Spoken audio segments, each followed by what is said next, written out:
Hi, everyone. Today we're going to discuss the activity of the British in the early 19th century in South Africa and the responses both of the native African population and of the mostly Dutch heritage settlers who were starting to be known as Afrikaners, and we'll talk about that term later on. The British got involved in South Africa as a result of global processes in the late 18th century. The French Revolution, followed by the rise of Napoleon, kicked off a kind of race to between the British and French to dominate the entire world, and specifically to dominate on the sea, right?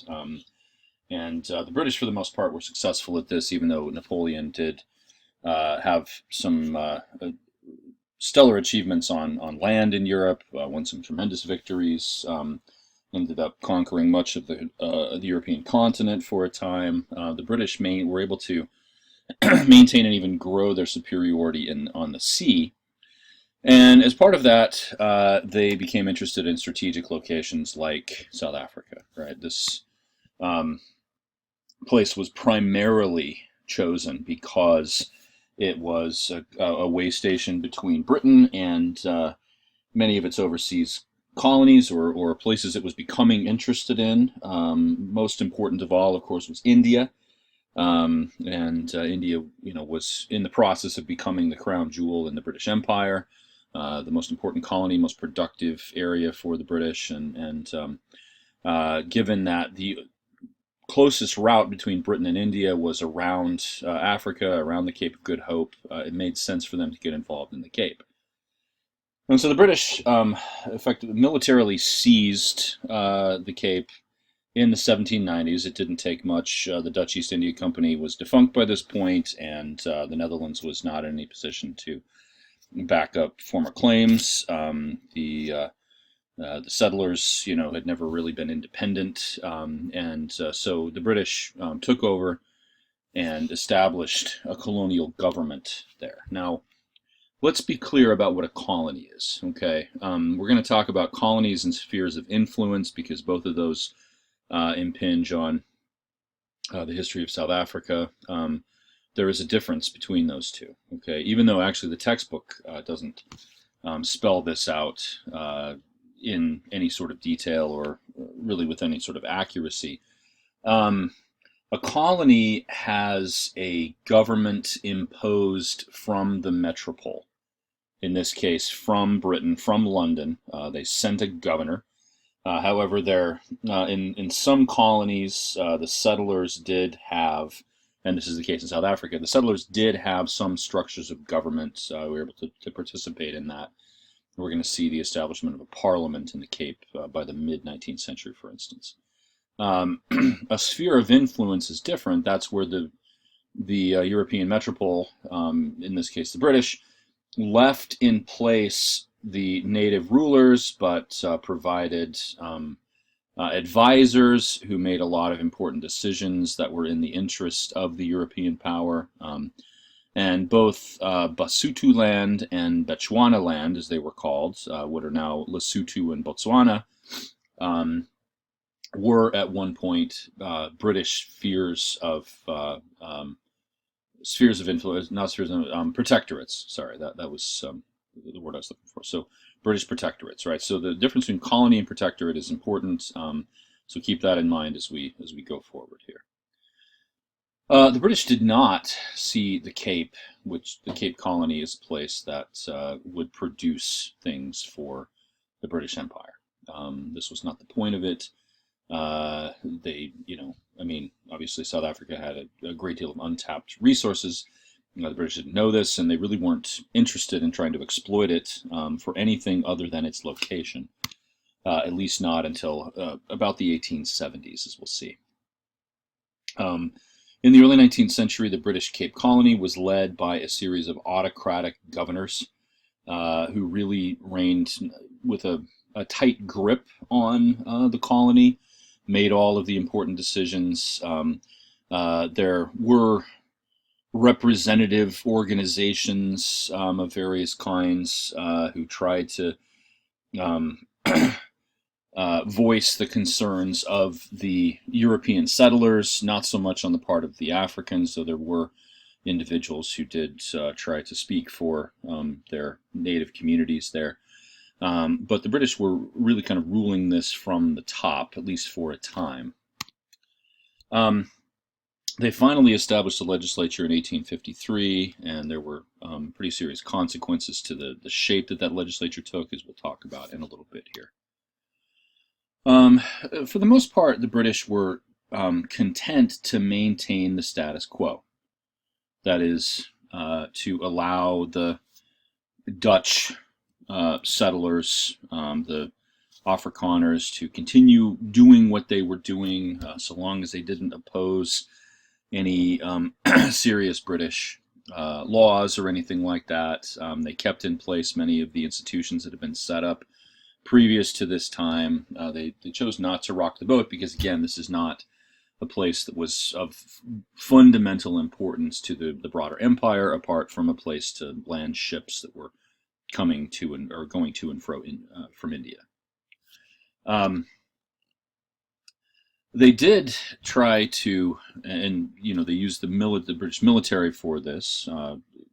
Stationed a number of soldiers there. So with these colonial garrisons, they made a real effort to establish protective barriers around the colony, right? And the most important of these in the 19th century, and we'll talk about this in greater detail in another lecture that's coming up shortly.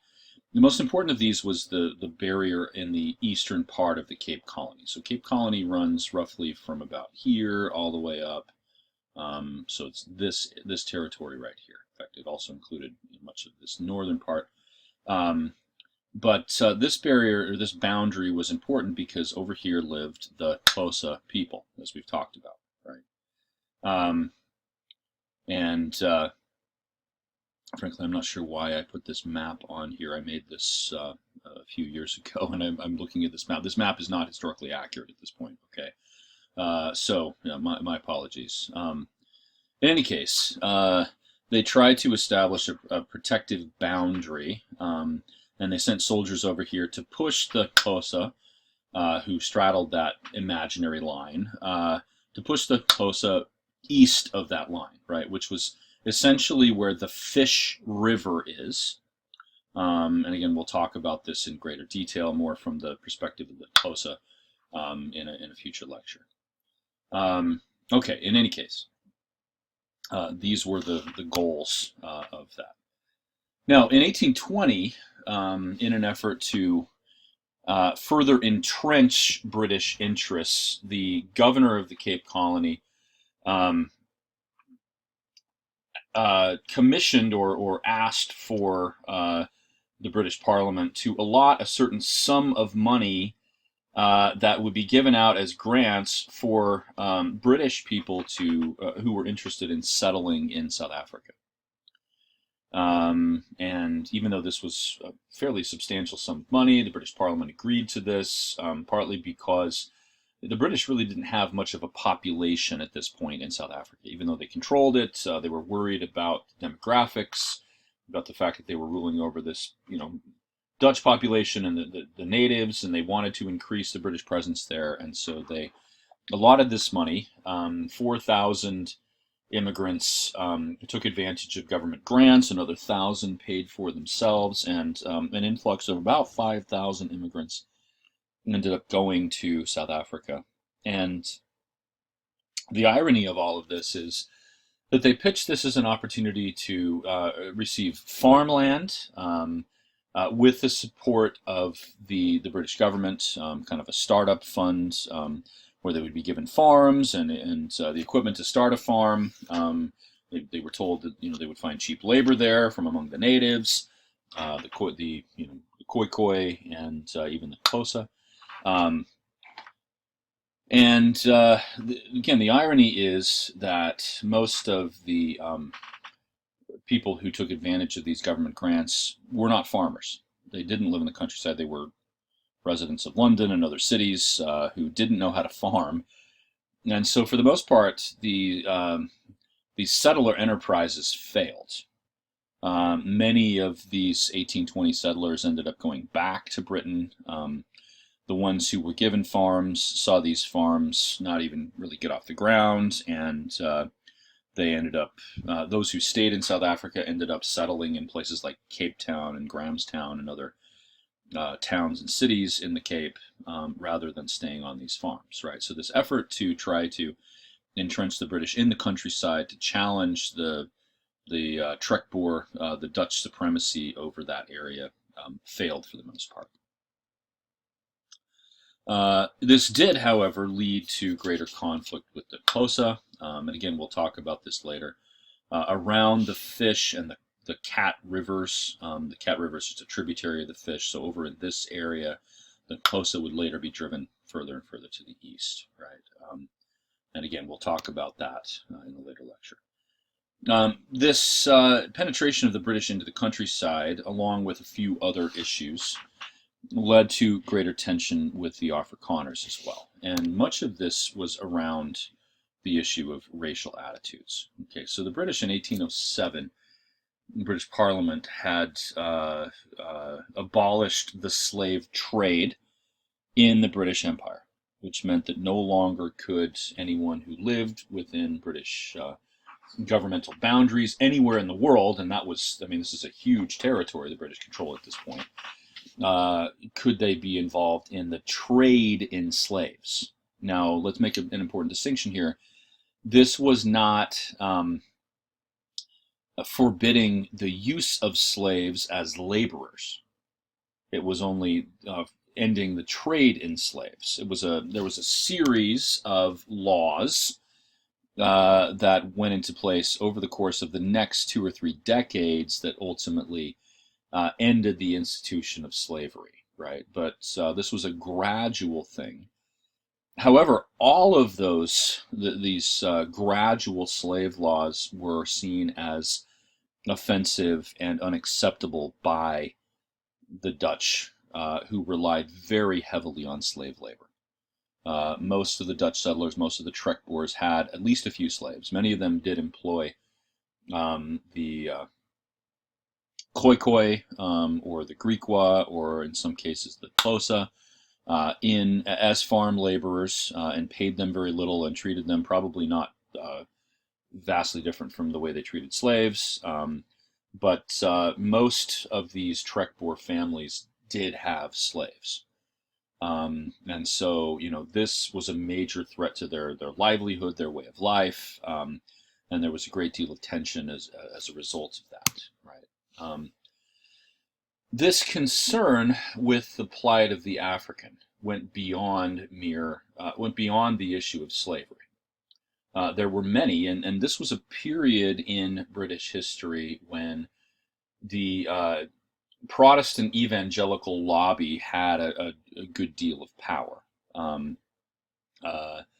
There were many members of Parliament who were evangelical Protestants, and even to be an evangelical Protestant in the early 19th century meant something different than it means today, right? These were not the kind of charismatic churches that we find in the United States, for instance, that go by the label evangelical. Evangelical churches were very concerned with social issues. This is not to say they aren't today, but this was kind of the mark of the evangelical movement. Very concerned with social issues, with proselytizing, with seeing to the plight of the poor and needy all over the world. It was the evangelical lobby that pressed very hard for the abolition of the slave trade in the first place. And so, kind of all of that is happening at the same time as the British are getting involved in the Cape. And this influence came mostly from these religious quarters, had a tremendous impact on the way the British were dealing with their colonial situations, including in South Africa. And so, this is, again, one of the areas where they're going to come into conflict with the Afrikaners. It was in the early 19th century that missionary societies, now these are institutions that you may not be familiar with, various religious organizations, both Protestant and Catholic, were heavily involved in missionizing and proselytizing in this period, and setting up missions where the natives could come and receive an education. They set up schools where they could, labor on.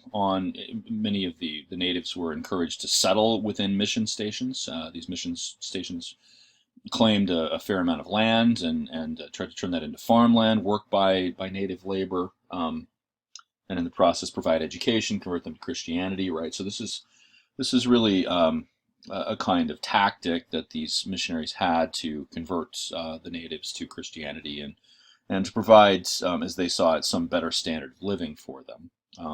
This all, of course, comes with a misunderstanding that the Africans were really doing just fine. They knew how to live, how to be productive, and all of that. But in the European view, these were kind of childlike, primitive savages, and they needed to be trained in this way. And so, we can see the problems with this. However, the missionaries were involved in an effort to eradicate the institution of slavery, and this is another kind of source of tension again between the British and the Dutch. It wasn't just the British involved in South Africa. The Paris Missionary Society, which was a Protestant organization. There were Catholic missions in Southern Africa by this point. They had the greatest effect up here in Basutu land eventually, and the country of Lesotho, even today, is demographically largely Catholic as a result of that.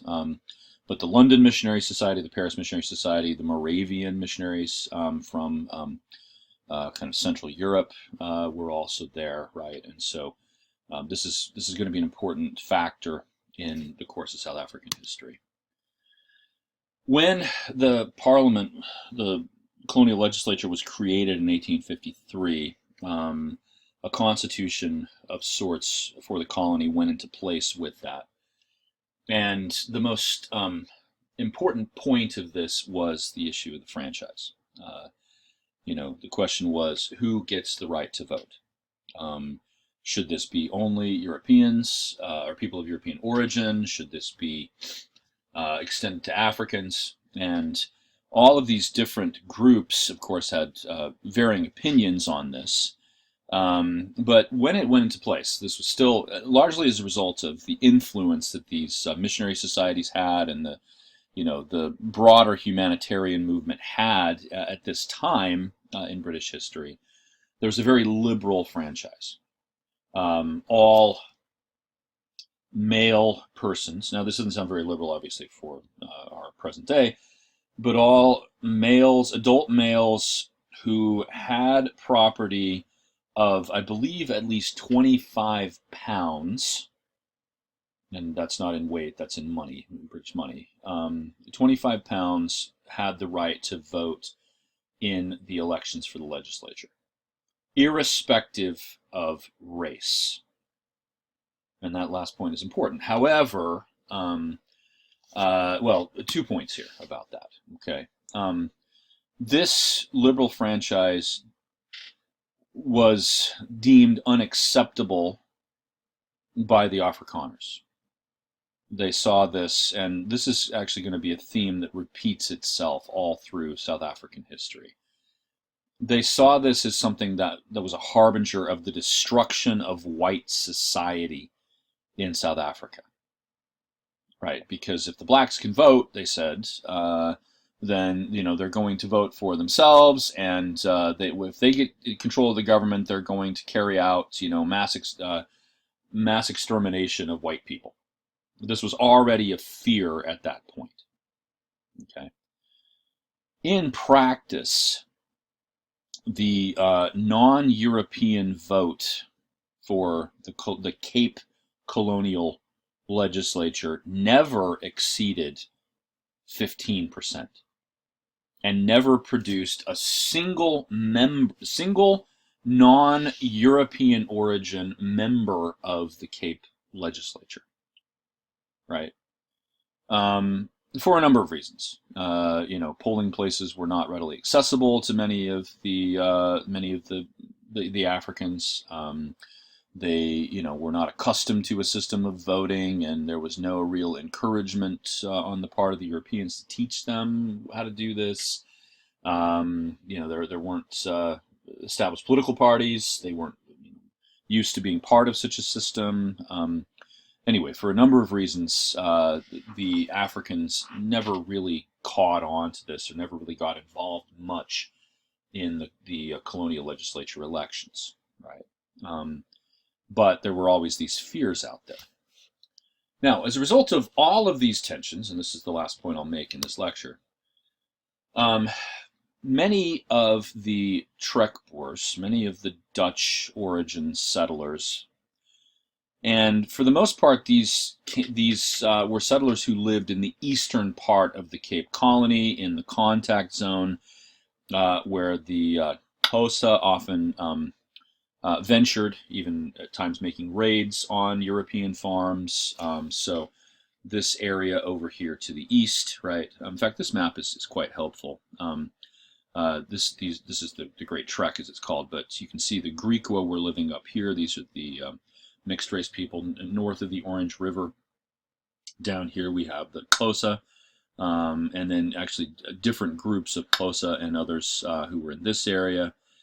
And I don't want to go into the details so much of this map, but you can see that most of these Dutch settlers who decided to leave the Cape Colony and come up here to the north, right, came from the eastern part of the colony. In the west, they had greater opportunities. The Dutch people there had become more accustomed to living under British rule. Many of them lived in the cities, where the issue of owning slaves was not as acute as it was in the countryside, where they needed farm labor. But in any case, in Afrikaans history, this is one of the most important moments. They call it the Great Trek. Thousands, not more than a few thousand, but a few thousand at least, settlers from the east, mostly from the eastern part of the Cape, left and came up here across the Drakensberg Escarpment, up here into this area, the Caledon River right here that flows into the Orange, right, kind of right along that area, initially there, and from there to points beyond. And we'll talk about the further movements of these people in future lectures, because we have to gather together some other parts of the puzzle here, right? These are called in Afrikaans the Voortrekkers. That's translated loosely as pioneers, right? And in fact, this is the same period when the Oregon Trail and the westward migration in general, the Conestoga wagons and the Homestead Act and all of that are coming. I mean, a little bit later. The Homestead Act is a little bit later than this, but the waves of westward migration were happening in the United States around the same time. And so if you envision, these kind of covered wagons and long trains of ox-drawn wagons and things like that, well, that's the same image you should have of the Voortrekkers who were moving into what had not yet, into areas of southern Africa that had not yet been settled by Europeans. Okay. This, again, is only one piece of a much larger puzzle. We need to talk about what was going on over here in the areas to the east, in the Zululand, among the Xhosa. And so in the next lecture, we will talk about the Xhosa specifically, and then we will pick up what was going on, or what was going on with the Zulu, especially in the 1820s. And the way that influenced all sorts of processes going on in southern Africa that had a tremendous impact on the way that history happened here. Okay? All right. Thank you.